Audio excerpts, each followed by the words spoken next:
Lola után Lala és Ozsó, és ha már itt tartunk, akkor énekeljünk egy szépet. Nem megyünk el szó nélkül a dolgok mellett, így hát következik a szerintem egyik legszebb régi magyar dal, melyet valaha énekelhettem színpadon, melynek címe Kell még egy szó. Gyertek, énekeljünk, jó?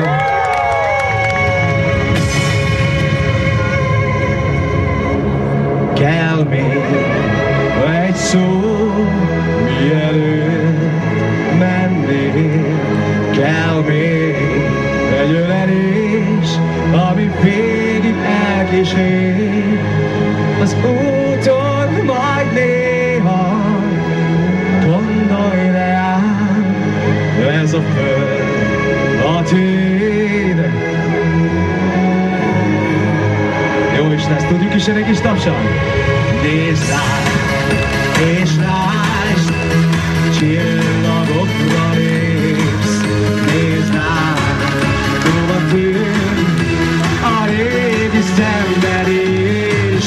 Hol a fák az végig érnek, ott megérint a fény. Tudod, hova mész, de végül hazatérsz. Gyerünk magyarok, azt szóljon még! Szállj, szállj, sólyom szárnyát, három hegyen túl. Szállj, szállj, ott várok rád, ahol véget ér az út. És egy tapsot rád szól!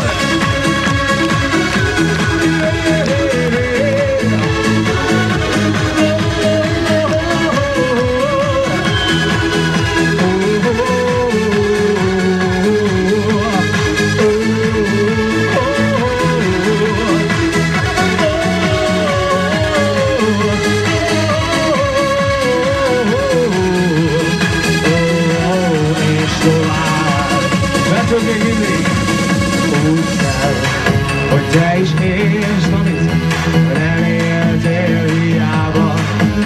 Az a hely, ahol élsz, Szolnokváros világnak világa. Az égig érő fára, a rendő újra ága.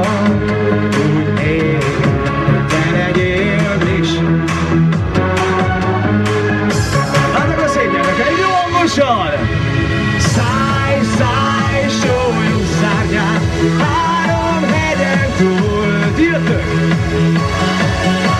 Ott várok rád, ahol véget ér az út. Na még egyszer! Szállj, szállj, sólyom szárnyát, három hegyen túl. Szállj, szállj, ott várok rád, ahol véget ér az út. Nézd rám, s ne ígérj, nézd rám, sose fél, nincs hely, ahol él.